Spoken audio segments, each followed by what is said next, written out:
Hey everybody, I am just 2 minutes off where I wanted to start, simply because sometimes you start these with YouTube Live Mobile, and you know when I say YouTube Live Mobile, I always want to say, hey Barry Lee, how you doing? I always want to say YouTube Live Mogul. Take that for what it's worth. But sometimes I start these with YouTube Live Mobile and it says error establishing broadcast. And I'm like, what? Hey, how you doing? Hey, how you doing? Hey, Karen, how are you? And I'll wait for everybody. Thank you for the thumbs up. Mr. Flores, how are you? And now I've got my laptop here, so in a matter of moments I'll be able to see the watch page. How's everybody doing? Vito 510. Hey, how you doing, Vito? Welcome. And this is beginning to feel like cheers. Ruben. Hey, Ruben, how are you? What? No shell. Where did you go camping, Ruben? Just curious. This is beginning to feel like cheers, you know? The 90s is on CNN. I happen to be wearing a CNN shirt given to me years ago, by the way. Hey, this is Comic-Con week. I'm in San Diego, and I am going to do the fly back and forth. And I wonder if is anyone on this channel thinking of going to Comic-Con? ML, how are you? Henry. Everybody's here. The numbers are growing. The ranks are growing. Hello, hello, hello. And I'm restarting my computer. Ramon wants to go, as do I. This is my 8th year as Credential Press. I'm gonna curtail it in terms of the trip because, hey, I need to save money, okay? And the sponsorships I put out there didn't come through. That happens sometimes. And for those of you new to my format, hey, I'll tell you what. Sometimes you're going to hear candor. Actually, you're going to hear candor all the time here. Hey, how you doing? And that going to eventually bring me to my next statement. Before I get into the other topic, which is a man that I have admired for some years now, who passed away, the great actor Martin Landau. Martin Landau, I can say that I'm honored to have been able to interview him. So I can definitely say that. Now, if you're wondering what I'm doing here, I am establishing as much free memory as I can with my computer so I don't get the buffering that happens when I open the watch page on occasion, okay? Now I'm going to the YouTube channel here, and went to the YouTube channel, Zenny62 live vlog, which is going to go back to just being Zenny62 tomorrow. And there's one other thing I'm going to do real quick. Hold on a second. Hey Barry. There we go. I haven't left. Hey Barry, could you tweet out please? Thank you. And hello all. Hello all. If this was a bar, I'd buy a round. And it does feel like a bar, doesn't it? It's nice, it's intimate, it's quaint, you know. It does feel like a bar. It is a bar. It's great. And it is great. And what I like about this, I can see everybody's commentary. It's not going by rapidly yet. That'll happen at some point yet. And thank you, Vito. Appreciate that. I'm going to tweet that out. And right now. And I'm going to say hashtag Raiders, hashtag NFL, hashtag Raiders, hashtag live stream. There. All right. I'm going to copy John Marks on that. Very strong. Very strong. And I'm going to put this on Google Plus right now. There it is on Google Plus. Boom. And I'm going to put this on LinkedIn. Woo! LinkedIn. Woo! LinkedIn. Hey, so I want to thank all of you for your assistance, and I sent an email to those who've invested and thank them, and still encouraging you to invest, by the way, because this is a growing concern, as they say, and a going concern in terms of what I'm doing. But it forces me to really align. You know what it is, folks? First of all, it's really hard to put yourself out there and say, I need help, when you are at your darkest door and you don't quite know what's going to happen next, and you're not quite sure why things are happening. And oh, Vito, I'll tell you right now, you can go, I'm putting up the page right now, and I'm going to have you go to the investor link. I want you to read this first, Vito. This is the link to the investor page. That's the link to the investor page. Read that, then you can invest via PayPal, or if you just put an investment in Super Chat, anywhere from $2 to as much as you'd like, and you will receive an amount of shares. Actually, I want to tell you this as a momentary aside. Zenny 62 Media is a Georgia corporation. I did not allow it to continue. It's the filing is registered as dissolved. It hasn't dissolved in terms of it being a corporate face.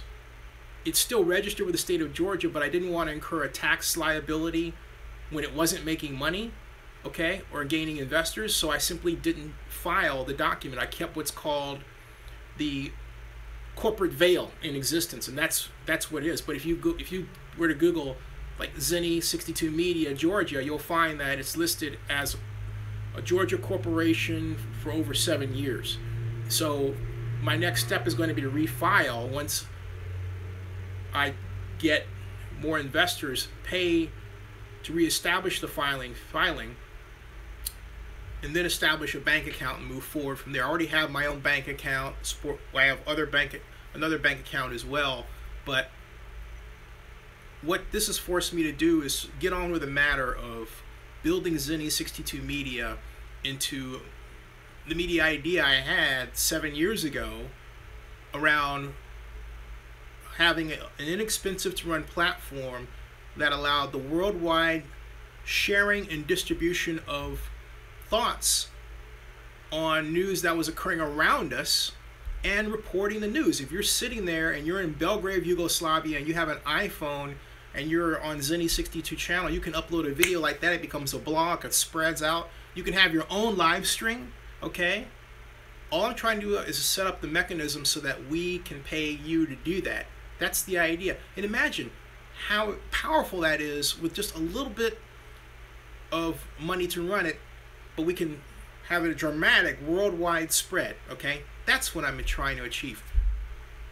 My point is, thank you all very much for allowing me to see how much this means to people, and not me, but what I'm building, and the fact that because you are part of this, okay, it means I can't do this without you. Obviously, I don't care how many people are here. I don't care if it's one person that's on, or 2, or 12, or 22, or 200 like I've had at times, or 600 like I had once. It doesn't matter. But the bottom line is, the core of you all, that say 20 investors, thank you very much. Some of you are here. Thank you very, very much. So to answer your question, John Marks, you said, John Marks asks that you need to find your business company name. How do you do that? My recommendation is that you, first of all, set up your corporate veil. That is, corporate veil says you have a business card, website, mission, intent, ideally a DBA, all right? It's you're doing business as. If you don't want to spend a lot of money, check your, in Washington, I'm sure there's a DBA filing. Start with that, okay? And until you get set up, like I have, my Georgia corporation has articles of incorporation that have been in existence for years, and 7 years, a little over 7 years, for example. I hired an attorney to do that. I had to pay my lawyer a bit of money to do that. I don't recommend starting off like that, okay? Just start off with a DBA first, and don't be afraid to use your name. For example, John Marks and Associates, all right? That says it all right there. I do Zenny Abraham and Associates. That says it all right there. So start with that. But keep up equally, I thought I'd say more important than that, it's not so much your veil, it's what you do. Like, for example, I do this. I'm credentialed to come to Comic-Con under Zenny 62 Media for the, not the first, not the third, not the fifth, not the seventh, but the 8th time. 8th straight time. 8th time. Hey, Go Warriors, 8th time, okay? Establish yourself covering. But John, if you're, what state are you? You file in the state that you're in, okay? Don't file, if you're going to start a company, that's different. File Delaware. But if you're just doing a talk about a DBA, start with the state that you're in, okay? And here's the other thing about California. Filing as a California corporation is expensive. You have to pay a base of $800 annually. If you're not making that, you got to pay it anyway for your articles of incorporation. So California isn't the best. Like for Georgia, for example, if you're not making any money, they're not going to make you pay taxes if you're not making money. That's the way it ought to be. That's the way it ought to be. California is not like that. I've said it once, I'll say it again. For such a democratic state, and I'm a Democrat, we really do not treat people who don't have a lot of money with the ability to make money based on their own talent and skill. It takes money to make money, but California really makes it expensive from boom. So that's why the vast majority of Silicon Valley startups are registered in Delaware and not in California, okay? So, and hey, thanks, Russ. Russ says that, yeah, that Nevada and New Jersey have most friendly corporate policy, but so does Delaware. And that's why a lot of startups, again, the vast majority are established in Delaware. My company, Sports Business Simulations, is a Delaware corporation. My attorney said, well, you got to file in California too. And I was stupid enough to listen to him. Don't, because it got me into trouble. And I had to dig out of that because I've got this, you know, these weights that I'm like, wait a minute, I don't owe that. I didn't do this. So now I've got to go and I've been digging out of that. I've hired an organization to do that at well, really less than a song because they know I don't have any money right now, and they're helping me anyway because I'm honest enough to tell them, hey, look, here's my situation. No problem, Mr. Abraham. Just talk about us on your video show, okay? So, Tax Defense Network. I like the Tax Defense Network. All right. So, and so anyway, off topic.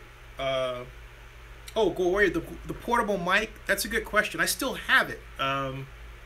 It's just that with live stream, it doesn't work well, unless it's kind of tricky. It's like it works, and then sometimes it I should have got it the other day. I had trouble signing on with it once when I had the mic.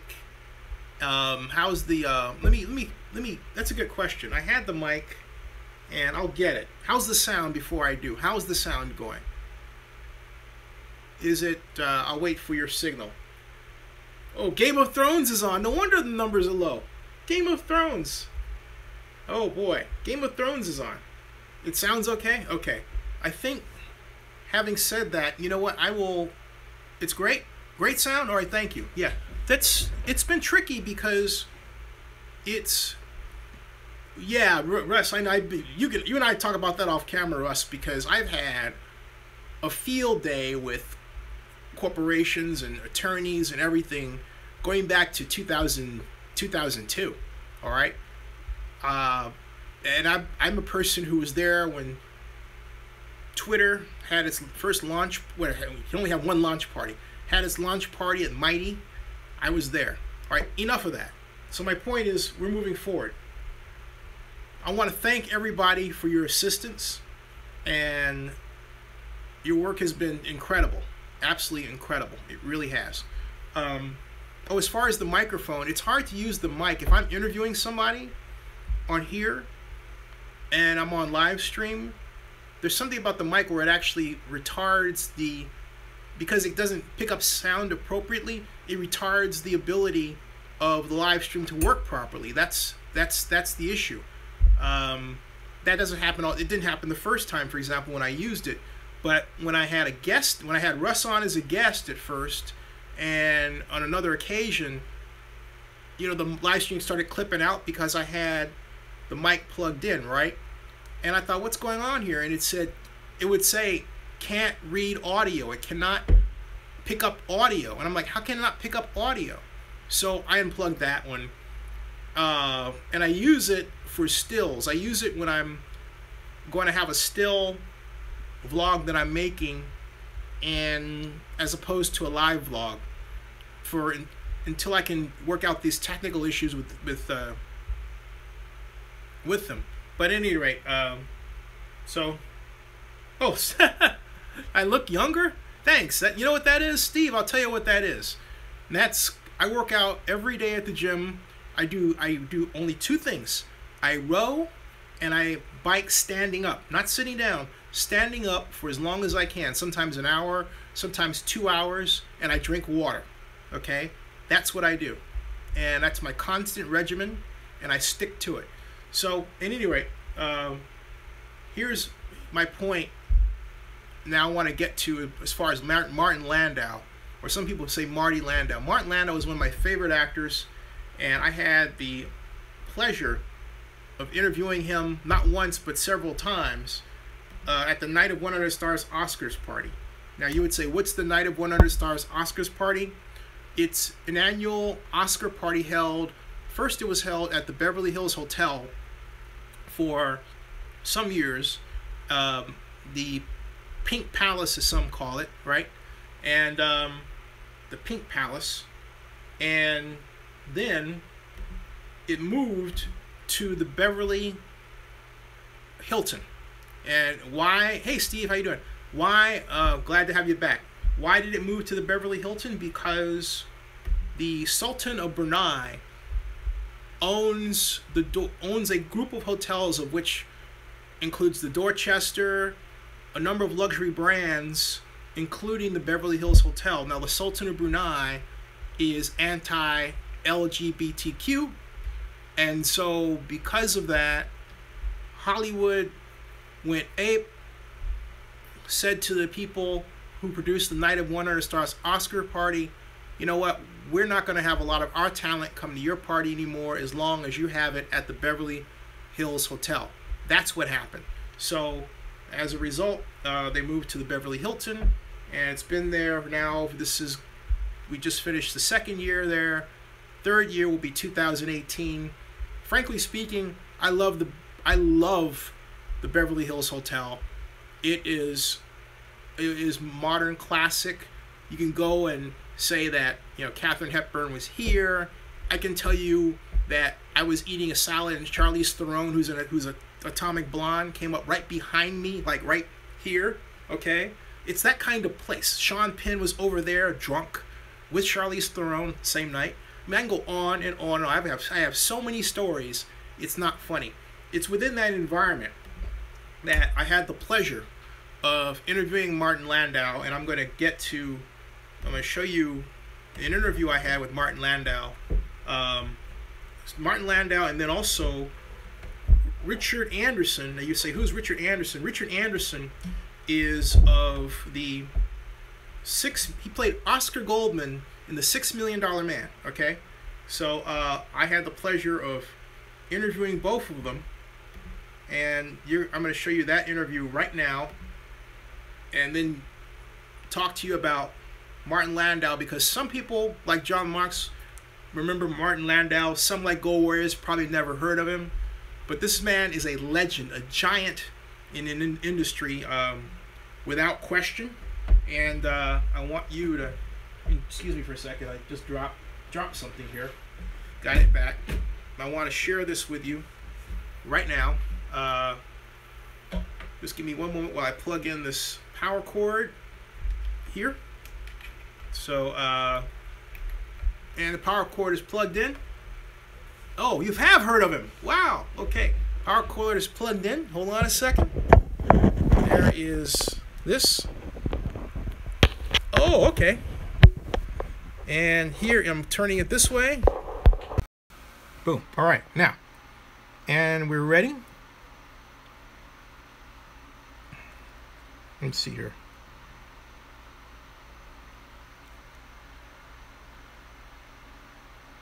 Okay, there's that. And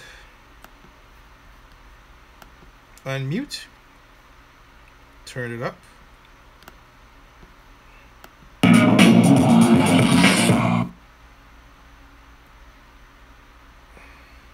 First of all, great to see you, the man who is legendary in Edgewood in Space 1999. But Best Picture, who do you think is going to win?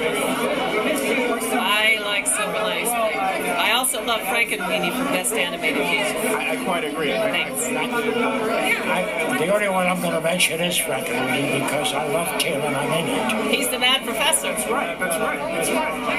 How do we follow you online? Website, Twitter? How do we... IMDb. IMDb, okay. If you get on Twitter, I'll send you 1 million followers. Seriously. Yeah, get on, because we can...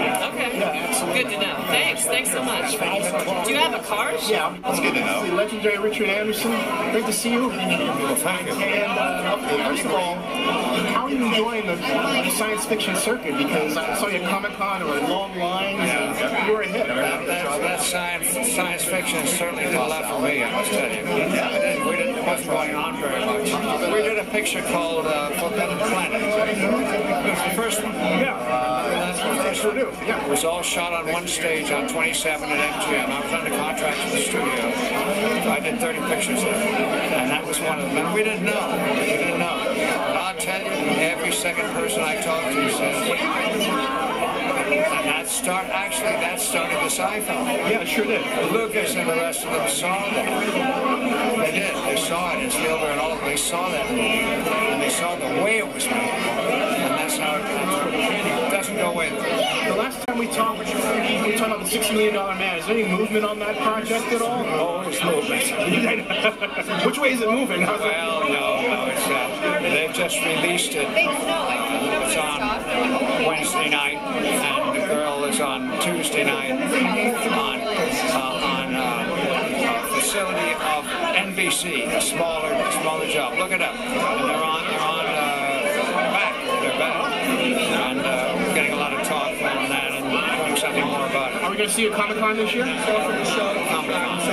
In San Diego. Last year you were there and you had the autograph one. Are you going to be back this year? Unfortunately, yes. That place is amazing. Oh, I tried to find you. It just was at 2 o'clock and I thought, I missed him. I was like, where'd he go? So yeah, it was great to see you there. I like to go there. I find out a lot about entertainment. Yeah, it was great to see you. What a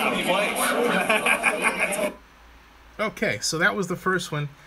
And I've got a story to tell, because I have to admit, when I first met, when Martin Landau, we were talking about Frankenweenie, I wanted to talk about something else, and they were headed another direction, and I was like, so anyway, that was 2013. This is 2012 with Mr. Landau, and then, of course, Richard Anderson is a delightful man. I'll just tell you, he is a just straight out delightful man, and so is Richard Dreyfuss, who I love talking with. This is Richard Dreyfuss right here. I haven't talked to him in a few years, but this was one of our just anyway.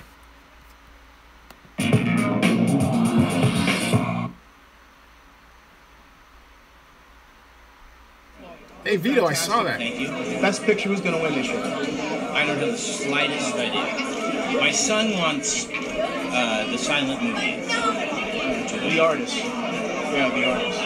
What do you think of how Sacha Baron Cohen wanted to dress as the dictator and walk down the red carpet as the dictator? There was a big stink with the Academy, and it was a band, and they said you can come in. But what do you think about that kind of slow news night? that makes sense. What are you up to now, sir? I know that I'm trying to get civics taught in the grades below high school graduation, and I have a how can we help with website. that? The DreyfusInitiative.org. It needs all the money and help and creativity it can get, because without it, we're doomed. Yes, I quite agree. And backing presidential candidate, anybody that are used. Well, I would say they're some Republican, but they've turned into a comedy series, so I don't take them serious. Well, as an Obama supporter, I would like to recruit you to our cause. Actually, I'm fiercely free-partisan. I'm for the Constitution and not for either party. You almost sound Ron Paulian, though. Who I also admire, by the way. But he's got a hidden agenda. I know. Yeah. What do you think is his hidden agenda? What do you think he's trying to? That's interesting. Right-wing Republican. Yeah, I probably do. But George Washington never meant for there to be political parties. He said they're only lobbying interests, and that's what they are. So where do we go wrong if that's the case? I mean, we have to teach it. We have to spend the money and teach it. Unless you feel that when you're dead, you're not connected in any way to the country because you're dead. If you have grandchildren, they're going to turn to you, dig you up, and say, why did you abandon us like this? Because we're not prepped for anything. And you're going to see us lose everything. And it starts with also our education spending. I think we talked about this a little last year. Our education spending has been hammered down so much. We teach civics in under 3%. 3%? Because I got civics. You got civics. 3%? And that was the whole reason for public schools to begin with. I don't mean to be too dramatic, but folks, this is a serious issue, right? This is, I mean, seriously. When only 3% of our classes teach civics, that should be a crime. And that's not just facts about like how many branches there are. It's like, what has money done? What has television done? The fact that we no longer have time as a factor in decision making. Hey, sir, I know you want to get to the Oscars. It's great to see you again. I'll get to the Oscars the hard way. How are you doing? Okay, these are excellent. These are actually the best. Who's going? First of all, Mr. Landau, excellent. I go all the way back to Space 1999. That's not so far back. No, you were Commander Koenig, and we were all Star Trek fans saying, "Hey, look, this is a great show." Talk about how Space 1999 and its impact on the culture of science fiction. Well, science fiction is always, you're able to say things in science fiction in a context that you cannot say in any other way. Right. There's talk about doing a new Space 1999. Was that right? Right. Cast, and I hope they, Are you going to be in it? oh no. You should Oh, be. you should be. I a think so. reoccurring character. Yeah. Absolutely. Yeah, I quite They're agree. crazy if they don't put Yes. it in there. Yes, I quite agree. Absolutely. Come on. Yes. You want to win an Emmy, folks? Put him in there. Put him in. That's right. No, I think. Now, the best role, other than Commander Koenig, was when you played the famous producer. You won for Ed Wood. Thank He you. was Yes. not a producer, he was an actor. He's an actor. Yeah, but right. You were magnificent in the role, and I got so gummed up with remembering it. That's right. You were magnificent. Yeah. It was my third nomination. But you also go all the way back to another one of my favorite movies, North by Northwest. And so I learned a word I've always used, libation. Remember you were pouring the drinks as a libation. Exactly. Exactly. We're going to have a few when we get inside. So am I. I quite agree. Yes. Are you in the middle? Thank you so much. Thank you so much. Thank you. Okay, folks, those are my interviews. I have to admit that there was something about meeting Martin Landau that got me tongue-tied all the time. I mean, I always knew going in, knowing, or thinking I knew, right, what I was going to say, and all of a sudden, everybody has that person. I mean, I don't care who you are in whatever walk of life. Oh, Vito, by the way, I got your your investment. Thank you very much, and I will send you your shares and your email after this show is done. And so I got that. Thank you very much. And Henry Flores says, hey Russ, FYI, I've got a lot of friends that were convinced the Raiders were leaving. I sent them a link of you and Zinni's recent stream, and they all changed their minds. Hey, nice job with Russ. Thank you. That was really cool. And thank you all, and thank you, thank you. And Patrick, thank you very much. And Russ says he played himself in several seasons of Entourage. And Gerald Jackson says, I remember him playing in Baps with Halle Berry. Yeah, that's right, absolutely.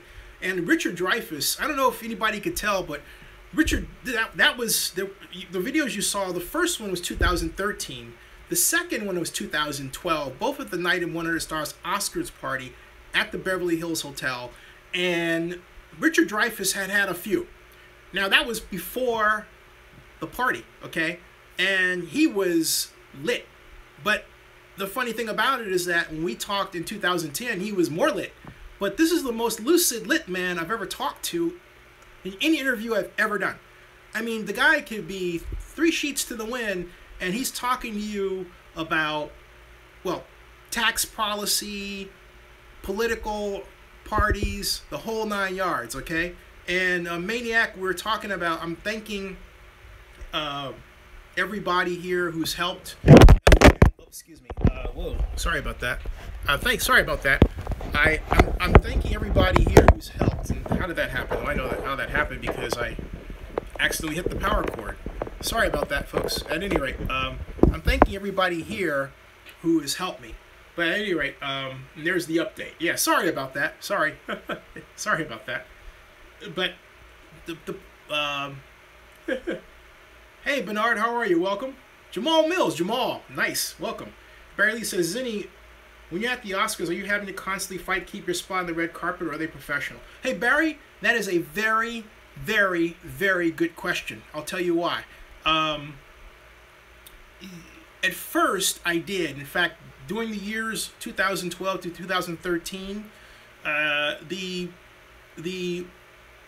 there was I'm just going to say this straight out, there were a couple of people there that were very much like that, and they would pretend like my spot was for them, even though my name, Zinni62, was right there. Zinni62 Media was right there. Here's Zinni62 Media was right there, okay? And they would say, well, hey, that spot's supposed to be mine. And Ed would say, no, that's Zinni's, okay? Ed Losey is one of the legendary PR people in Beverly Hills. I am blessed to call him a friend. Had him even as a client recently. And he's represented everybody from Anna Nicole Smith. He represented and dated Courtney Stodden. He knows, that's everybody anybody who's worth being known, or maybe not in some cases. He knows them. He's a great person to know, and again, a great friend. But my point is that, getting back to your question, Barely, yeah, at first it was a problem. But what happens is that the way you work it is, first of all, if you're ever in that situation, all right? If you're ever in that situation, and I'll tell you that, I'll answer your question in a second, Karen. If you're ever in that situation, first thing you do not do is lose your temper, all right? Do not lose your temper. First of all, introduce yourself, because anyone who knows you is not going to come at you the way of saying, well, you're not supposed to be in this spot. Introduce yourself and say, hey, if you have some question, ask Ed Losey. He'll tell you that I'm supposed to be here, right? And that'll straighten everything out. And then work with him, because what happens is that in those situations, it really gets tight all the time. And so what happens is that if a person like Richard Dreyfuss comes up, or a star like, I'm trying to think of, the man's name that's stuck in my head is, well, there's a number of stars I can think of, but John Voight. John Voight is a great example, because people zoom in, right? John Voight comes in. The first thing you do is say, hey, look, you want John Voight? Yeah. okay, you go here first, because John Voight may come up, and then you might have Bryan Cranston coming behind him, right? So what happened is that Bryan Cranston will be here, John Voight will be here, and you're interviewing Bryan Cranston, your professional colleague in space is interviewing John Voight, and you switch off, okay? That's the way you handle that, because it's going to get crowded, and believe me, if they are new, if they're nice people, they're going to understand that. But if you're nice, it's the same, it's the rule. If you're nice to people, they're nice to you. That's how that works. So as far as how I got the spots, Karen, to answer your question, this goes back to 2007, 8, 9. First I was on, this is how I got the CNN shirt. I was on CNN Live, and then what happened was I started building a Twitter following, a social media following. Remember, Twitter was established in 2007, and I went to the launch party of Twitter. I said this earlier at Mighty, and that was my first introduction to Twitter. It was a great party, great drinks, great people. At any rate, I was thinking about how far I could get in terms of being a media personality, right? And I thought I could, just like that, cover the Oscars. I thought, oh, my social media presence is big enough for me to impress them and all that jazz. The trouble is that I applied too late. I completely missed the deadline, and I was dejected. So then they had something called the Oscar setup credential, and what that is was a credential that lasted through Oscars week until Oscar Sunday morning, and you get on the red carpet, and I would do an annual red carpet design review because Joe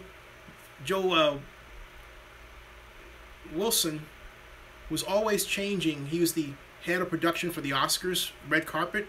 They were always changing the design for, one reason or another, not dramatically so. There's only so much you can do with that setup, but I wanted to chronicle it, so I would get a setup credential. But what happened was the first time I asked for it, I got rejected.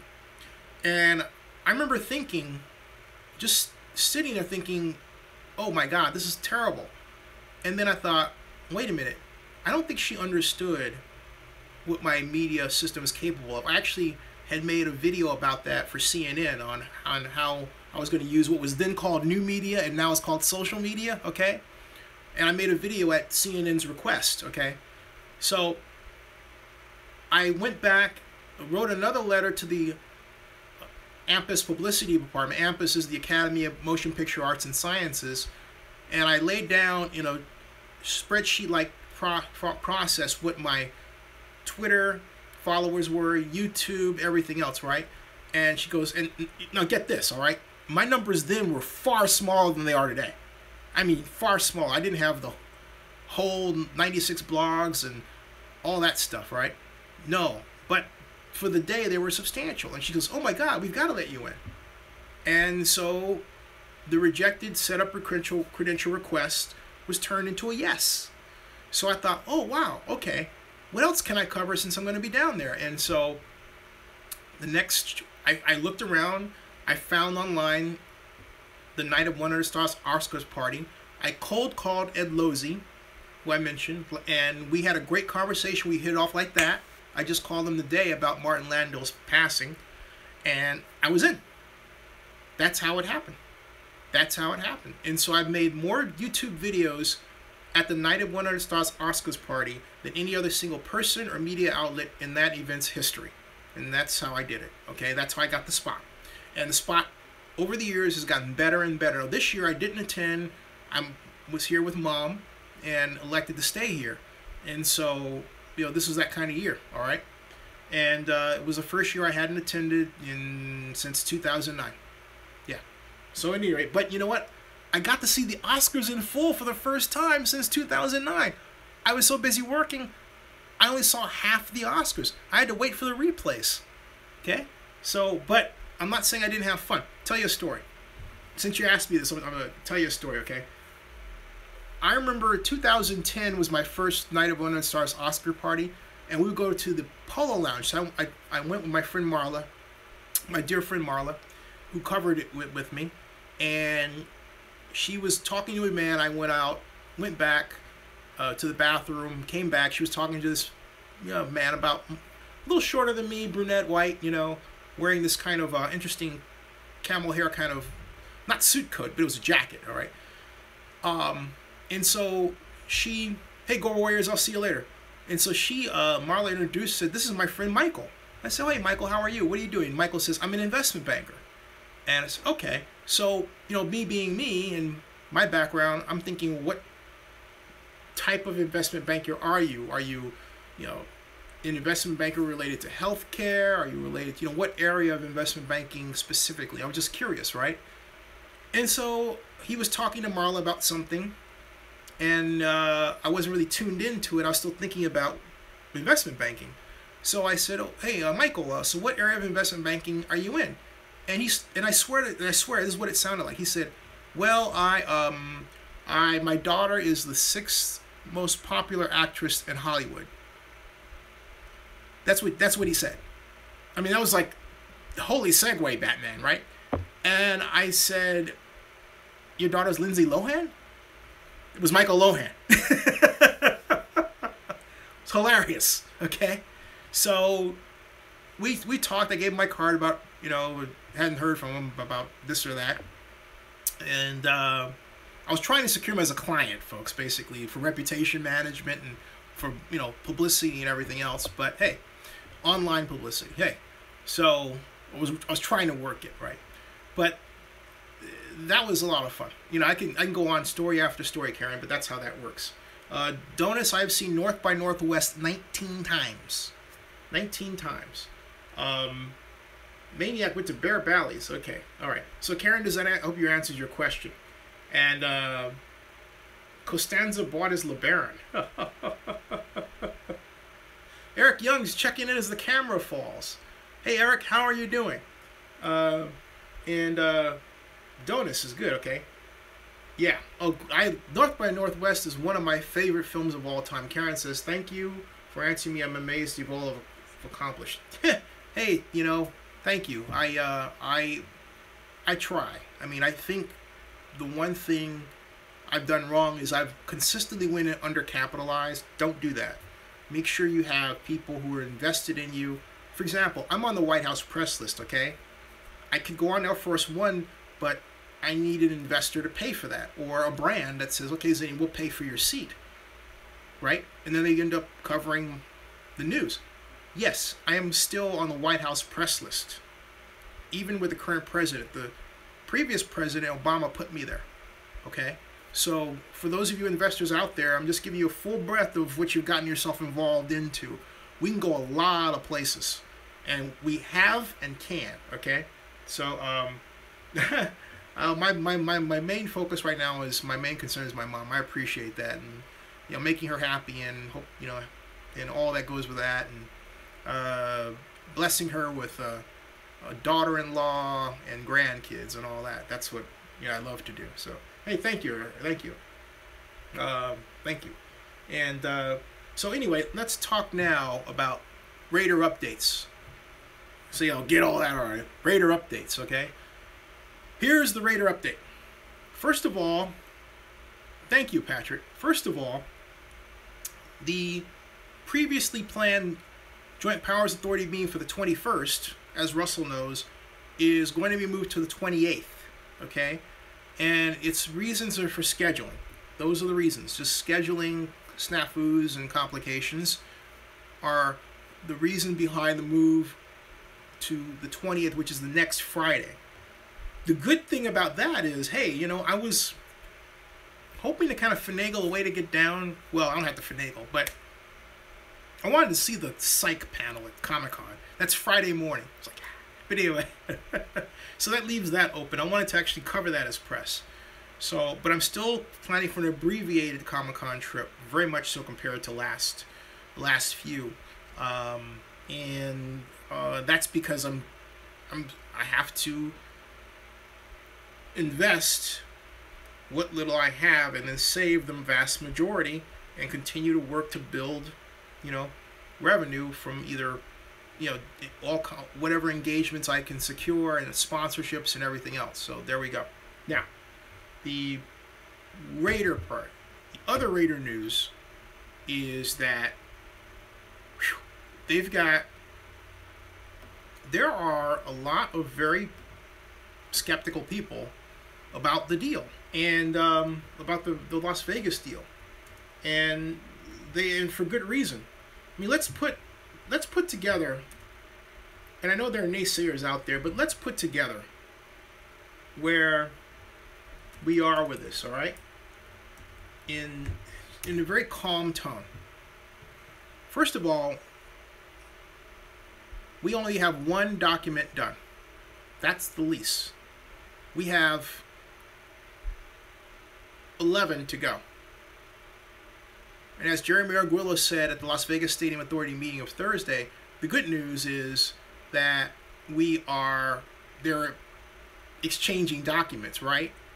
But the bad news is that none of the documents are done. The good news is that they have until October to do them, 17th. The bad news is that we're already headed toward the end of July. So let's think about this real quick. We've got August, September, and October. Okay?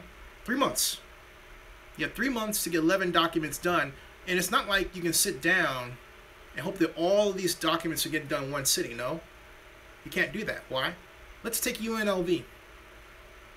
UNLV has the Raiders' proposal about the parking, but guess what? The UNLV Board of Regents has to vote on that. Let's see when the next UNLV Board of Regents meeting is. UNLV Board of Regents meeting. Let's see when that is. That is UNLV. That's interesting. Board of Regents meeting calendar. And University of Nevada, Las Vegas. Waiting for the page to open here. The page is opening. And in an example of poor SEO, the highest ranked page under what I'm looking for is for 2014, not 2017. So I have to scroll through to 2017. And that's exactly what I'm doing. It's 2017 and reoccurring dates, all right? Reoccurring dates are in December. Oh, that can't be right. That's for 2014, though. Let's see what we've got for... Let's see here as we move forward. We don't have anything. We've got calendar, University of Nevada, Las Vegas, about academic submissions, campus life, excuse me, and calendar, which we don't have anything. We've got meetings. How about 2017? Let's see if we get something there. Nevada System of Higher Education, Board of Regents meeting at UNLV 2012. Wow. Promotion and tenure. They have the March 17 Board of Regents. Promotion and tenure, Board of Regents meeting at UNLV. Event, Board of Regents meeting. Okay. That's when. Show reoccurring dates. November 29th and 30th. So the next Board of Regents meeting, according to this, apparently they're monthly, and they're at the end of the month. So you've got the next one coming up. According to this, it would be at the last week of July. Now, let's say if they say no, all right? The Raiders have to go back and meet with, have meetings, hammer out the document, and then they have to look at the late August meeting, okay, and then hope the Board of Regents gives them a thumbs up then. That's a lot of time, okay? So the Board of Regents could string this thing out, because whatever the Raiders do, the bottom line is the Board of Regents has to sign off on whatever joint use agreement type or configuration is presented. That's the fact. Okay, so Donna says, who are these people that are skeptical with Vegas deal? Well, me, of course. Barry Lee says, so if UNLV decides they don't like the parking idea, then what? Well, then they have to go back and come up with another proposal. And if you're asking what happens if they say no, the Senate bill is written in such a way that UNLV could take over the project if these documents that I'm talking to you about are not done by April of next year. All right? Now, the Raiders want all of them done by October, I believe, 17th of this year. So if they don't even meet that and they push things back, you got a problem. Oh, besides me? Well, a number of people. I mean, they're not hard to find, okay? At all. In terms of people who disagree with the plan, I mean, how about every person in Oakland who's a Raider Nation fan? I mean, you did ask me that question, right? So you're saying, who's skeptical of the Vegas deal? My God, that's Donis. Of all people, you, who gave this presentation at the 2015 Town Hall meeting, would actually ask that question? Oh, come on, man. Is that just one of those leading the witness sort of things? What is that? I don't know. But whatever. Raider Flea says, I do. He's skeptical, all right? Patrick M. Blackman says, do the Raiders' performance on the field for the next 2 years play a part? Oh, do I think the Raiders' performance on the field plays a part for Vegas trying to get this deal done? Not directly, but psychologically perhaps. But in other words, oh, they're losing and so we're not going to work as far hard. But then they're winning and we want them. The point is that because of the fact that we're dealing with a lot of money and a lot of people like laborers who stand to make money, you're not going to have such concerns as the team's win-loss record driving or stopping that effort. It'll be for other things, but not that. So, oh, Donis is playing devil's advocate, okay. Vito says, I heard a rumor that Vegas wants the Raiders to change the colors. Is this true? No. No, I mean, why? If look, Mark Davis would fly out of there under those circumstances. It's an insult to the Raider brand. It's an insult to the Davis family to even think that. Absolutely not. Now, no. Absolutely not. I mean, I haven't heard that rumor. I would laugh at that unless I had... I mean, there's some rumors that are worth floating. Like, for example, the idea that Shell Nadelson may be back involved. But think about that. Maybe involved. Think about that. If you know SB1, you also know that it allows the planners of the Las Vegas Stadium to basically not disclose financial issues. That comes down to also who's involved on a more detailed level. So that gives the appropriate cover if they wanted to bring Shell Nadelson back in. But given the way the contractors are warring with each other right now, and I think we can say that they're warring with each other, it's quite obvious that Mr. Adelson and Las Vegas Sands are not involved. But that's a rumor worth floating, okay? But the other one, nah, that's not worth it. So, hey, John, what did you miss? Oh, boy, you missed everything, John. You missed, oh, my God, you missed Richard Dreyfuss. You missed, we didn't miss that much. You're back, okay. I was just pulling your chain a little bit. Patrick in Black says, doesn't winning mean more money? Well, here's the thing.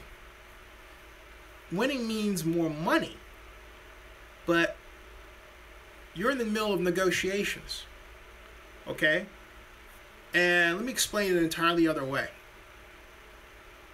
My winning is not going to change the hotel rate, tax rate. Thank you, Paul, for the investment. It's not going to change the tax rate, the hotel tax rate.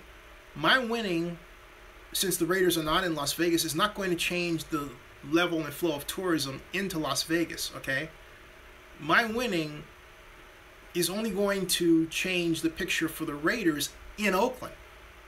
And it improves the situation for the Raiders in Oakland, and it improves the fortunes for the Coliseum, which is what? In Oakland. So does it help winning the idea that, hey, we're winning here in Oakland, but my God, we may at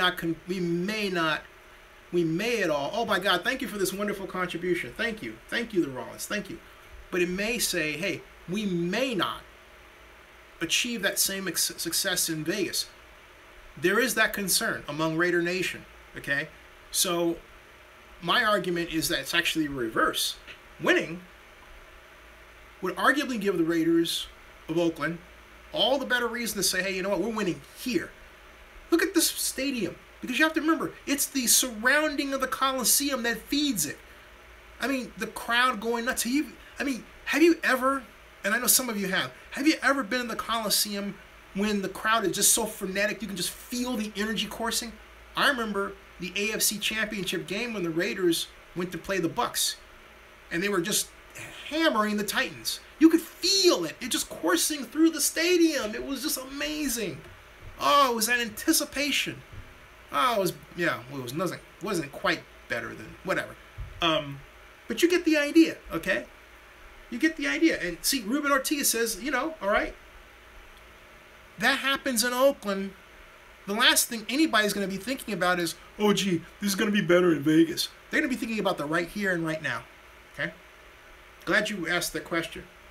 And so I think I'm missing something here that... again, thank you, the Rollins. Thank you. Paul and the Rollins, thank you very much. Donut says, by the way, I have exciting news to come sometime next week. Got it. And the Rolling 100, thank you for the thumbs up. Barry Lee says, my question would be if the city of Las Vegas really has the manpower to police the games when they say conventions on the Strip also. And, we talked about that. Do you remember, Barry Lee, when Randy Sutton was on? We talked about that. And it's worth, I think, having Mr. Sutton on to talk about that yet again. But the recommendations of the Southern Nevada Tourism Infrastructure Committee, which led to SB1, included also a new police funding zone around the Strip, okay? For lack of remembering what the actual name is, but the whole point is it's to give more resources to the police to help with the additional tourists because of the development of this type that we're talking about. And so Karen Christensen says, I don't understand. Oh, Steve Macy says that feeling, talking about the winning at the Coliseum, will never be duplicated. He's right. You can't even duplicate that like the Warriors are convinced they can duplicate, the Oracle feeling over at Chase. Yeah. That's not going to happen in Vegas, okay? You're not going to, no. I mean, prices will be higher. You'll get a crowd that's more refined, wearing black as a fashion statement rather than a way of life, okay? That's what you're going to get. If you get it. If you get it. I am still of the opinion the deal's going to fall apart for reasons that are happening before us. But now, and also, as I pointed out. Now, Ms. Christensen says, I don't understand why Vegas wants to do this deal when Mark has proven himself to be dishonest. But then again, this is the same state that he declared a state of emergency for lack of marijuana. Raider Fleet says, every home game, Zinni. Thank you. Patrick M. Blackman says, I felt it from the TV. Yeah. John Mark says, I felt it during the 2000 AFC title game at the Coliseum. Right. Against the Titans. And the Rolling 100 says, Oakland, baby. Vito 510 says, the Coliseum rocks, and it's loud, and it's awesome, and there's nothing better than that. Amen. Steve Macy says, not only is there a feeling in the stadium, but you can feel it before the game with the tailgating. It's a big family get-together, absolutely. John Mark says, even when crowds were 40,000 strong, it was still loud. Jamal Mills says, Vegas fans will be like the 49ers. Yes, if we get that far. Ruben Ortiz says, just look at Levi's Stadium. Most of the fans are on their phones. Right. Patrick M. Blackman says, Vegas would be better off with Jacksonville. And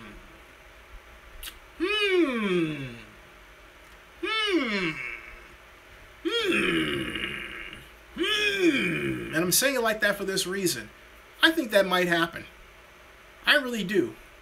There's a part of me that feels like the Raiders are sort of a placeholder for the Jaguars. There's another part of me that is consistently reminded of the fact that this whole stadium issue was started for UNLV, and you have got to imagine that UNLV faithful are chomping at the bit to do everything they can, some of them, to sort of push the Raiders out of the way, bring Sheldon Adelson in, get his money, fill in that little gap, and move forward. Okay? Serious about that. So, Patrick M. Blackman reminds us that owner is rich and Jacksonville's a small market. Mr. Ortiz says, I've grown up going to Raiders games and going to tailgate my entire life, and I can say, without a doubt, there's nothing like it in this entire world that compares to it. No, there isn't. It is unbelievable. I mean, it really is.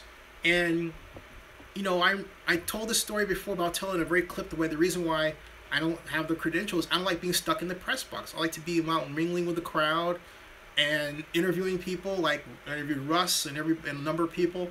That's fun stuff because you get that energy there, man. Everybody is like high-fiving.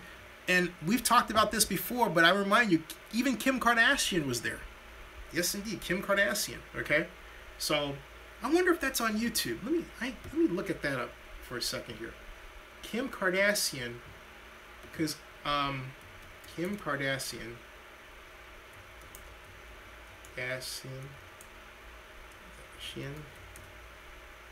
Raiders, Oakland. Let's see what I get here, and see if I get videos. Oakland Raiders punter, and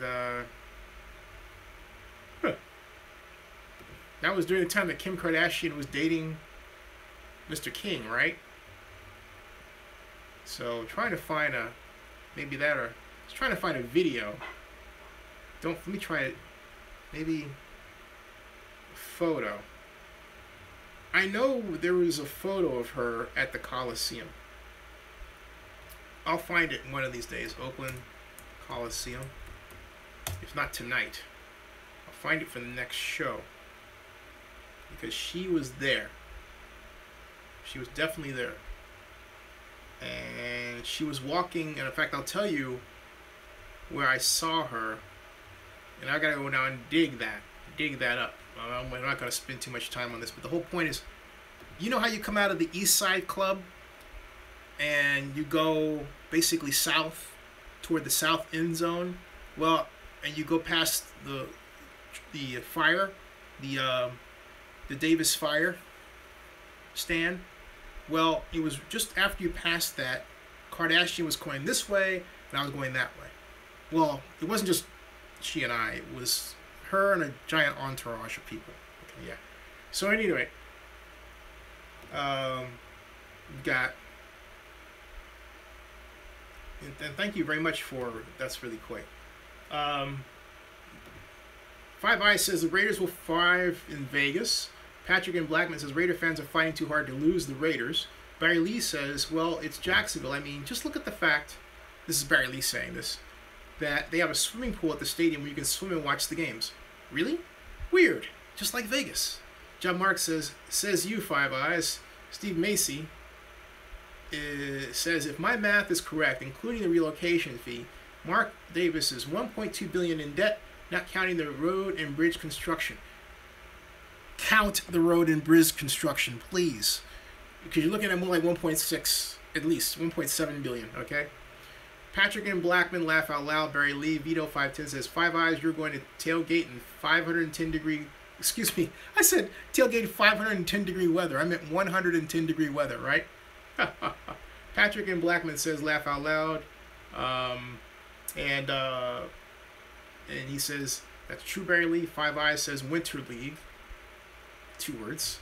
2 words which have no meaning whatsoever. Henry Flores says, Zenny, it looks very clear that the reason this deal is not working is because a person with power, Shell Nadelson, is not in the mix. This deal would work if he was in it. He has very deep pockets, and Henry Flores, that is the question of the night. You're absolutely right. And Schifflerson says Kardashians should own the Raiders. Can you imagine Kim Kardashian and Kanye West owning the Raiders? That would be interesting. Give me an idea for like a skit or something. John Mark says Steve Macy is going to be $3 billion in debt or more. It's not, you know, it's not. Look, Henry Flores is right, because this whole deal was not only structured around what Sheldon Adelson could be paid for, Rob Goldstein, the CEO of Las Vegas Sands, representing Mr. Adelson, as well as Mr. Adelson himself, basically said we're gonna pay for, and this is on the record. This is on the record of the Southern Nevada Tourism and Infrastructure Committee. We will pay for off-site parking improvements, off-site transportation infrastructure. We're covering all that. Blank check. Adelson said this is a legacy project for all practical purposes, as I was told by one of the major consultants on the project, a gift to the community. They're very protective of Mr. Adelson, and I don't think that's gone away. So now we've got Steve Macy says it's 105 in Sacramento, and I don't even want to walk to get to the mall. Can't imagine walking 3 miles. 3 miles. Patrick and Blackman says that would be a train wreck. BPRCS1 says Saeed Khan, the owner of the Jags, graduated from Illinois and still has a house in Champaign, Illinois. He tried to buy the Rams but was blocked by the Good Old Boy Network. Now, he also says, BRPCRS says, we know now that we now know that was so Kroenke could come west. Rumor here in St. Louis has it that Shahid Khan was promised New England, owner of Fulham FC EPLE, by the owners, and he supposedly has had conversation with St. Louis about a Jags move. Donut says, could NFL pitch in? Let me get to one or two things. That's interesting news regarding the Jags in St. Louis, and however, there is this lawsuit out there, okay? And if that rumor is true, I would wonder, well, you know what? The NFL can fight dual paths. It can locate a team in St. Louis and yet still fight a lawsuit from St. Louis. So, and I know that from personal experience. The Raiders, okay? It's been done before. I was working on the Super Bowl, which has benefited the Raiders, trying to bring it to Oakland. At the same time, we were suing the Raiders, as was the NFL. So, you know, there you go. Now, Donis asks, could the NFL pitch in? The NFL's already pitched in. NFL Properties has already invested, now I don't know how much money, but they've invested money to assist the Raiders in the process of relocation to Las Vegas. The NFL does not just sit back. As popular as it may be believed by some. This is considered their investment on behalf of the owner. Patrick and Blackman says St. Louis does deserve a team. Florida has Miami and Tampa, but hey.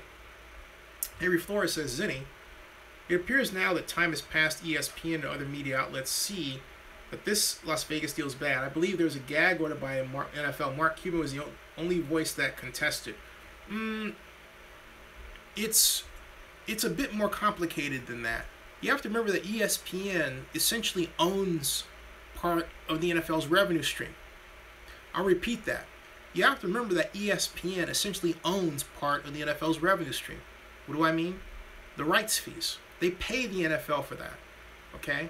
And so because they pay the NFL for that, they essentially are buying their way in to cover the NFL, and they want to present the NFL in a way that the NFL wants itself to be presented. They don't want to do anything that would be seen as diminishing the league, unless there's real news out there that they can't, subordinate or ignore. Like, for example, this whole matter of the JPA getting involved, that's going to be big news when it happens.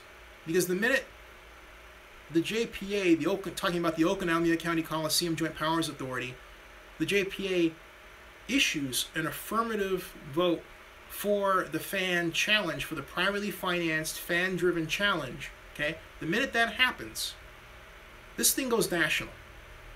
There's no way to avoid it. No way to avoid it, okay? Unavoidable. So people be jumping all over themselves to have an opinion about it. Watch. So, Steve Macy says, do the Raiders get part of the relocation fee from the Rams and the Chargers? Yes. Drew Glaze says, well, just looking at past temperatures from last year, only time it's 110 degrees in Vegas during the football season is in August. That's preseason. So basically, just right off the preseason, well, look, we're talking about an enclosed facility, right? But the whole point is that from the fan standpoint, it's getting there. That's the problem. They'll have that inaugural game, and that'll be well attended. And after that, okay, it'll go like this. It'll dip a bit.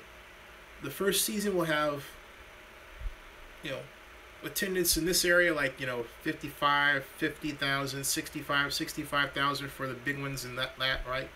And then as they get used to it, it'll peter off a bit over time, if not a lot. So that's not at all the situation the Raiders hope for. To wind up with attendance numbers worse than the ones that they've experienced at the Oakland Coliseum because of its age and relatively small size. All right. The Raiders should have a stadium the capacity of Levi. They would be able to fill it out without question. It's on the other side of the bay at the Coliseum, where it's arguably cooler than where they are at Santa Clara. Better place to be. So, Barry, good night. Hey, good night, Barry. You going? Okay, I'll see you. Barry Strong, man. Barry Strong. Very strong. And let's see here. I've got Miss Christensen asks, if Quinn proceeds with a lawsuit, and the NFL owners are listed, are they like they are in the St. Louis lawsuit? Do you know if the Dolphins owner will not be sued since he voted no? You know what?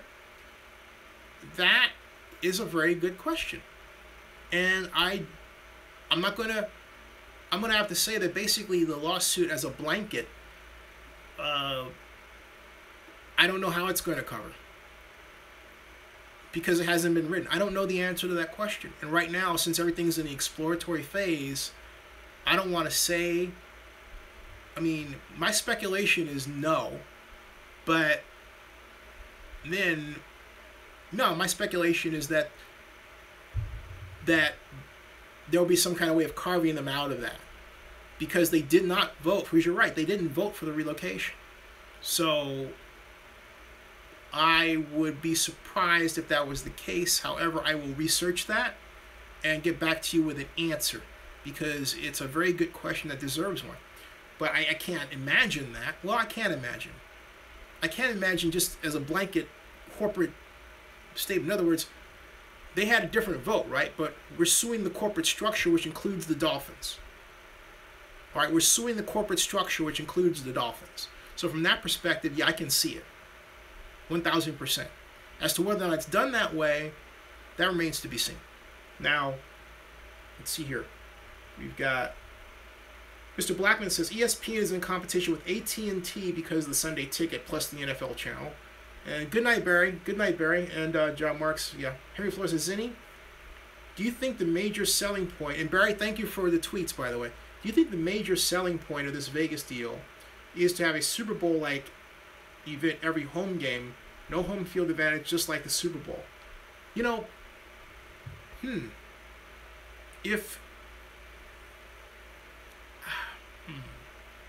what's going through my mind is all that the Super Bowl entails. And it entails having a NFL experience, which there's no room to build, okay, right now. NFL experience calls for, what you would have to have in order for that to occur, Henry, is basically a permanent Super Bowl structure or series of structures. Because as one who's formed the bid to bring the Super Bowl to Oakland, this is what you need at the very least. You need 950,000 square foot clear building space for the NFL experience. You need, the hotels Vegas has covered, but there's a caveat there, which I'll get to in a second. Okay, in terms of when I say Vegas has covered, what do I mean? The Super Bowl bid specifications call for 70,000 top quality hotel rooms within an hour's drive of the stadium. Everyone here will agree Vegas surpasses that. If you think about an hour's drive, it surpasses that by double at least. Okay?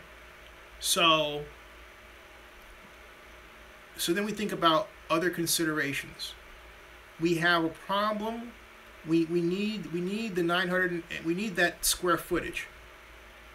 The current size of the Las Vegas Convention Center is such that the NFL experience, if it were used, that's the only place large enough to have that, would crowd out any other event that would normally be at the Las Vegas Convention Center at the various dates you're talking about if you're saying every week. Okay? That crowds that out. So you can't do that. Then you have to have a place for the NFL Friday night party, and that generally calls for a ballroom of about 50,000 to 40,000 square feet, permanent. Altogether, just to make this presentation time, sensitive, you would need about 2,500,000 square feet of space that would have to be permanently allocated for these Super Bowl type events to be held every single week in Las Vegas. You can't do that without crowding up something else out, and that additional needed square footage is not readily available for affordable purchase around the stadium. So that can't happen. So there you go. All right. Oh, and then I forgot about the whole issue about the hotels. Okay, here's the issue. Hotel occupancy in Vegas is already around 90%. It's a fair bet to say that with the Super Bowl, what that inches up to is, okay, maybe you have 98% occupancy. You're not going to have 100% because, look, there's always people moving, right? In other words, in, out, that sort of thing. There's always something empty for some time. That's just a given. But what you will have is this. Because of that demand, price gouging, hotel price gouging on a level like you've never seen before outside of CES. Do you realize that the average hotel room cost for CES this year, CES Las Vegas, the Consumer Electronics Show, was, they don't like to be referred to it like that, they call it CES Las Vegas, but whatever, was $350 per night? Average, that's right. Whew, man, oh man. So, speaking of which, Comic-Con's going to be hell. But anyway, hey, see you, Donis. John Mark says Vegas is financially bad news. Patrick and Blackman says, if Mark Davis gets ousted from ownership, would you consider running for ownership? I'd love to be on a team. Yes, I would love to be on a team. I'm not a billionaire, obviously, but I would make a formidable NFL owner. There you go. I said it. Right here. Right here. Why?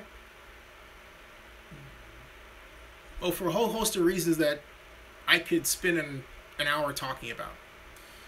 Now, the Karim 510, how are you? Karim says, has it been brought up for lawsuit to go after the full bond money with interest since Raiders can come back only because of public dollars? I think case can be made in court. Raiders broke public-private partnership deal. I don't know that it has because I'm not privy to that discussion, Karim. And if I was, I wouldn't say what it is, to be honest. But,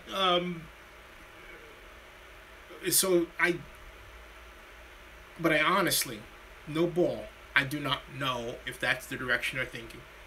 Now let's flip this aside. Is that a good idea? Let me repeat what Karim has asked. Has it been brought up, this is Karim 510, for lawsuit to go after full bond dollars with interest since Raiders came back only because of public dollars? I think case can be made in court. Raiders broke public-private partnership deal. The Raiders, I know that we've had problems going back to when the Raiders returned. The Raiders were supposed to own 51% of the Coliseum. When the PSL sales failed to reach the 83.3% yield point. What does that mean? It means they didn't sell 83% of the PSLs worth that were available. They only sold 50. They only sold about, I believe it was 63%. All right, and yielding about $56 million. When that shortfall occurred, it kicked in the provision where the bond underwriters could dig into the general fund of both the city of Oakland and the county of Alameda to the tune of $10 million each. Now, how you would attach the Raiders to that is by proving that the Raiders were fully aware of these risks and yet encouraged this deal to be done, and therefore induced, and this is an argument one can make, induced the debt. Okay, is it a novel accusation? Yeah. Does that mean it can't work in court because it's novel? No. It just means that there's no case law directly applicable that would give you an accurate reading as to where that would go. So, no direct case law. Indirect, different story. Now, Patrick says, I know Oakland well. I do. Thank you. And, thank you for the compliment, Mr. Blackman. Thank you. And Karen says, since the Dolphins owner voted for no, I'm wondering if he will accept part of the Raiders' relocation fee. Yes. That would seem hypocritical to me if he did. It's the NFL share. He's not going to turn that down. It's his business. So Jamal Mills says, Patrick, I think, is more suitable to sit as an Oakland official. Oh, thanks. And thank you all. Oh, I appreciate the compliments. Thank you. All giving me a big bald head. Thank you. Thank you. Now, it's hey, so I want to ask you all what you think of, and what would you like to see in an upgraded Coliseum for the Raiders? What would you like to see? That's my question to all of you. And Drew Glace says, no owner turns down free money, even the Dolphins owner. Thank you, Mr. Glace. Thank you very much. What would you like to see? What would you like to see? I mean, I'll get the ball rolling. I would like to see I would like to see outdoor. There's an area where you come out that they have this huge fenced area between the fans and getting into the club. I would like to see that fenced area shortened, and I would like to see the normal fans have outdoor tables they could sit down and lounge. There aren't places like that. There are a lot of places for ingress, egress, but there's no place to just sit and wait, while the BART trains are going by, outside. There's nothing to just sit down there and relax. You know what I'm talking about? Those of you who've been to the Coliseum, as you're going out of the stadium, past the East Side Club entrance, which is over here. You've got the people that check your wristbands and over that area. There's a lot of dead space there. I want to close in that dead space this way. Have some chairs where people can just sit down and relax. Who just for the disabled people, just older people, so they could just relax. I'd like to see that sort of thing. So and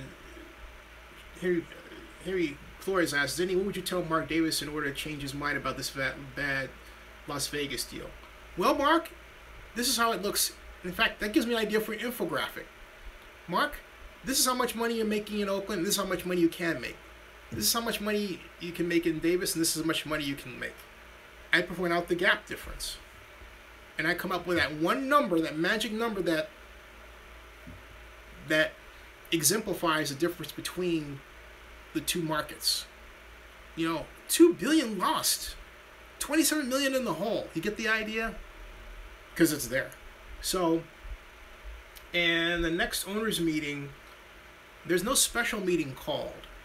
There is, let me see here. I know that we've got time until the fall, but let me check the NFL communications to see if there's something I missed. Because there's generally like a meeting, and we didn't have a meeting in August. There's no reason to have a special meeting right now, to my knowledge, but I'm double checking right now on the special website to see. And let's see here. We've got NFL legends welcome to league office. Interesting press release. Let's see, event credentials, 2017 NFL Draft, Super Bowl 50. Nothing. There's nothing coming up. There is nothing coming up. Okay? So all's quiet on the Western and the Eastern Front and the Central Front, for that matter. Nothing coming up. So now, Patrick and Blackman says, water around the Coliseum like a pirate ship. We're Raiders. I like that. I'm like a moat? Is that what you're thinking? Outside the Coliseum or inside? Because you said water, I was thinking like, when you first said water, I'm thinking like water stands, like free water, right? But you mean water. Okay. He means a moat around the Coliseum, which, wow, that would be interesting. So I think you'd have to obviously take that from the San Leandro ship channel and that little gullet that comes in there. Right? It's not so little, really. It's a good idea. It's a great idea. And Patrick says, sort of like Seattle where the fans don't get wet where it rains. Oh, wait a minute. A new stadium with all the dedicated area for tailgating. Drew Glay says, Raider Walk of Fame. Patrick M. Blackman says, like Seattle. And I thought that was what the Raider stadium design was going to be. Mr. Davis said he wanted something like that.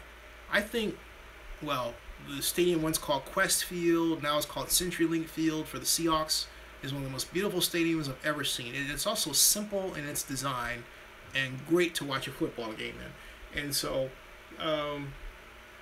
Steve Macy says, I would like to see any stadium that Mark Davis is, well, okay. Y'all are hating on Mr. Davis, but you have to remember, the same person you're hating on, I said this before and I'll say it again, the same person you're hating on is the same person that stewarded their on-field improvement. So, don't throw the baby out with the bathwater, please. I think, hey, something else too. Training camp is coming up. Keep that in mind.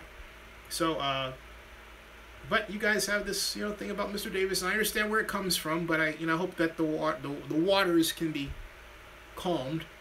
Victoria Simpson, great to see you. Dorian says Mark is here to stay. Davis' name will always be part of the Raiders. I agree. I agree. Although, Dorian, remember that news that Mark was actually going to give the team away to the kids of Sheldon Adelson? That was last year. Now, Victoria Simpson says, are they going to sue the Raiders? We shall see. Ruben Ortiz says, I'd like to see more concession stands near Mount Davis. That way it can open up again. The other thing I'd like to see is that deck on top of the East Side Club. It's the roof of the East Side Club here, all right? Right there. But it's where Mount Davis forms another roof over that, right? That overhang should be developed into a special kind of deck. It should be reinforced. They should make sure that it's reinforced so that's appropriately load-bearing so that you can have people walking on it without worrying about the problems that are caused by what is called simple harmonic motion when people happen to just walk at once and everything, right? But make that a nice little party deck. Well, not so little. For people who are possessors of those tickets up there, right? Yeah, a party deck. Absolutely. With another place to watch, and they have big screens that are there, and you can see it kind of the outdoor version of the indoor East Side Club, right? So you have the East Side Club is the indoor version. It's comfortable. The outdoor version is up top, right? And it's I like that idea. The more I think about that idea, the more I like it. A party deck. And so Henry Floyd says, Zinni, why do you address Mark as Mr. Davis? I'll earn that respect. Well, and Henry says that Mark hasn't earned it yet because, well, he is. He's an NFL owner. And that's the way I was taught to do it by Al Casal when he was Al Davis' executive assistant. Everyone is Mr. or Mrs. Mrs. Frontieri, Ms. Frontieri. Katie Blackburn is Ms. Blackburn. That's an old-fashioned way that I adhere to, and it's one of the things I like about NFL culture. So yeah, I do not deviate from that one bit, at all. And he is Mr. Davis. Mr. Davis. Now, does that mean I from time to time refer to him as Mark? Of course I do. You know, but I alternate. It depends. Hey, Mr. Davis, if it's a press conference, Mr. Davis or Mark, you know, whatever. But more often, if I'm at a press conference, it's Mr. Davis. That's the way it is, and I like that. Mr. Davis, Mr. Jones, Commissioner Goodell, Commissioner Tagliabue before him, Commissioner Goodell before him. You recognize their titles. Mr. Tisch, Steve Tisch, then Bob Tisch before him, Mr. Mara, Wellington Mara. You see what I'm getting at? There's a certain respect that goes with that. I like that. So, John Mark says, I've got to go to Safeco Field last Friday where the Mariners play versus Athletics. Pretty nice. I've never been there. I check that out. Steve Macy says, I would like to see a Hall of Fame museum, a real one. I agree, Steve. Bring back the glory days of the Raiders. Too many younger fans don't know the history. That's a great idea. Great idea. Ruben Ortiz says, it's a good idea. Don't the Steelers have that? I believe they... I'll double check on that. Jamal Mills says, what happened with the Raiders owing the city with that parking money? Never heard an update about that. That is coming on the 28th. They are still working that out. I don't know what the status of that is yet other than what I just said. Henry Flores says, okay, if Alo Casal said it, I'll accept that. Thank you. Mr. Casal, like I said, he taught me NFL politics and culture, okay, and in history of things like, you know, every meeting, Leonard Toews, when he was the owner of the Eagles, he had to have this particular type of high back chair, much higher than this one. It had to be trucked in. He insisted on that chair. He would not allow a meeting to start without using that chair. I mean, stuff like that, okay? So, yeah, stuff like that, okay? And it's, yeah, it's a nice group of people. I remember the NFL annual meeting at the reception. Bob McNair is always nice, always has something to say, always a great person.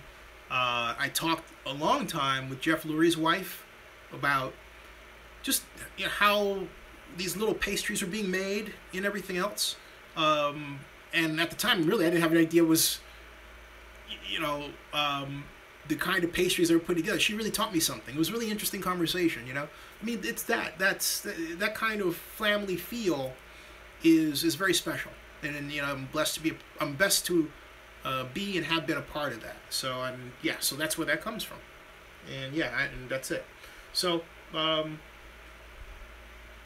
really says, did not know people have to earn respect to be, well, Drew, hey. Jamal Mills says, I agree with Steve Macy. Dorian says, Mark has earned his respect, says Dorian. Like Zinni said, Mark has took a step back in football operations because he knew he did not have the experience, so he brought in Reggie. And 4Q something S, something about, I don't understand that question. And Steve Macy says, thank you, Jamal. And, you know, Steve Macy says, I would love to see, yeah, and I agree. That Hall of Fame idea is a fantastic one. In fact, I'll start floating that around. That's a great idea. That's something we really do need, because we have that, I call it Hall of Fame by pictures. In other words, you walk by and someone says, well, this is the Hall of Fame, it's right here. Well, no, something more formal that you can walk into that with modern technology is more immersive, right? Something like that. And I think that would be great. In fact, you know what I think? I think building that kind of Hall of Fame would go a long way toward retaining the Raiders. Get Mr. Davis all choked up, sentimental about stuff that he didn't want to be sentimental about, but expressed in a different way, and hey, all of a sudden, things change. So, Jamal Mills says, how is Mark Davis with the history of the Raiders? I don't quite know what that means. I think it's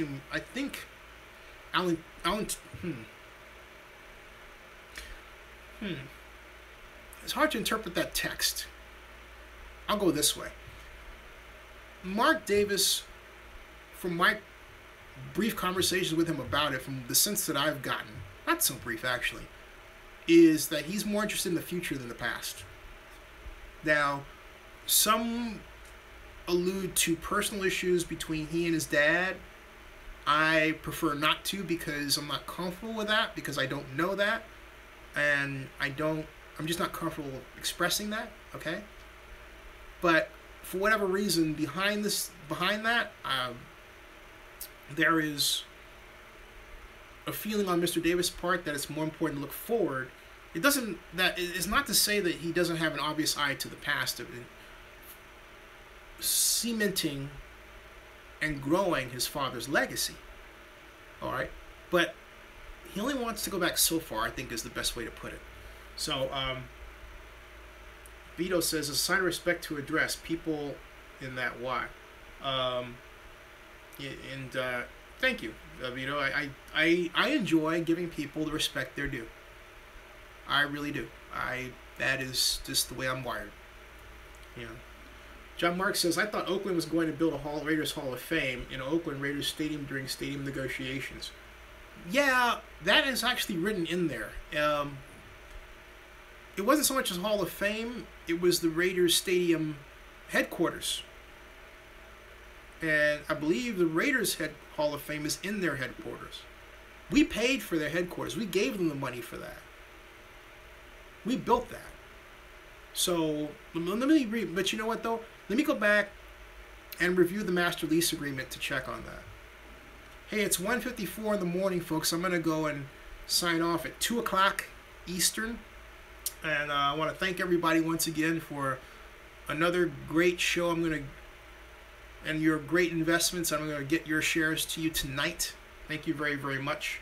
So I want to make sure that I've noted all of those shares with the Roland 100.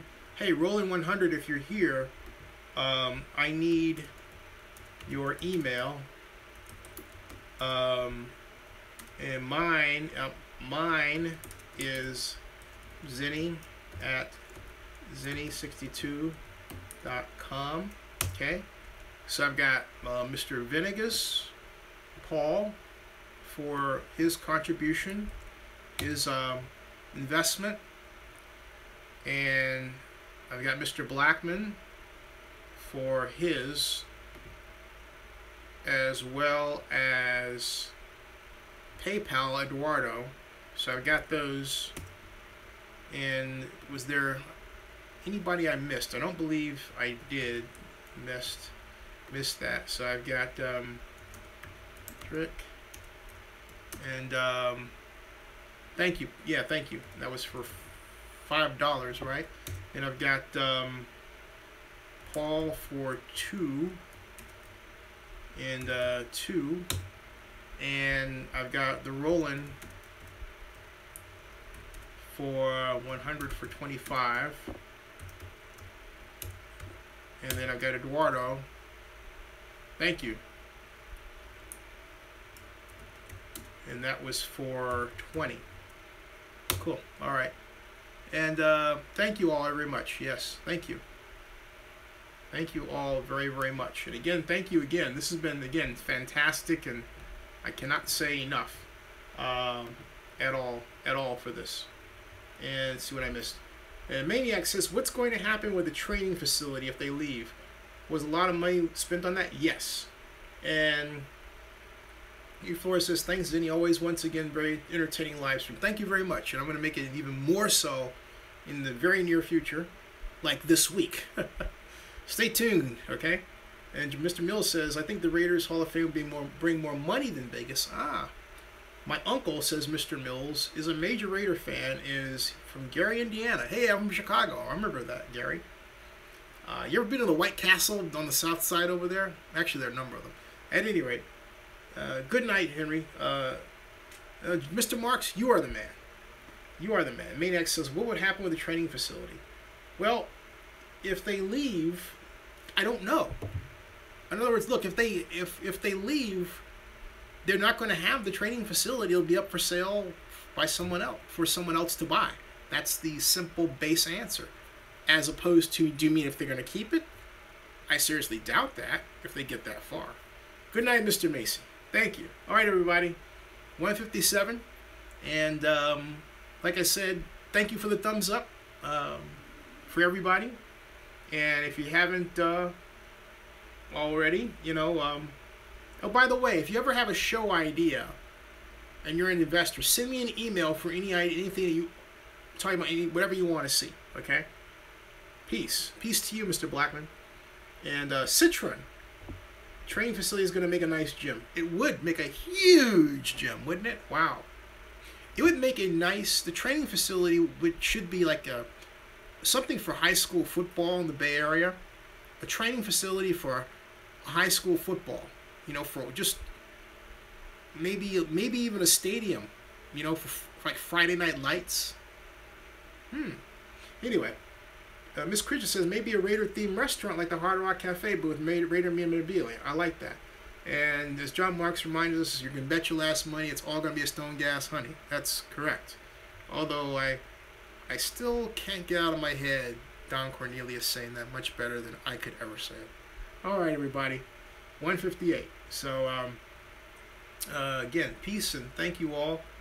Tomorrow night, we're going to have, remember, Godfather Grizz. Tomorrow night, with our regularly scheduled Monday show. So remember, that's 8:30. It's earlier. Instead of 9:15. Oh, yeah, it was 9:17. I know that. It's 8:30. Monday, 8:30. Okay? So see 8:30 Pacific, which is 11:30 Eastern. All right? All right. And you're going to Comic-Con. Hey, Blake, how you doing? Blake, where is Michelle Janicki? I got to go. It's 1:59 at night. I'm going to sleep, everybody. Not right here. Please. Good night, everybody. Good night, everybody. Good night, sir. Good night, Mr. Scott. Good night, Mr. Scott. Marty Lynch. All right. Good night. Good night, everybody. I'll see you. And it is. Good night, Mr. Ortiz. 2 o'clock. Good night, everybody. See you. Thank you again.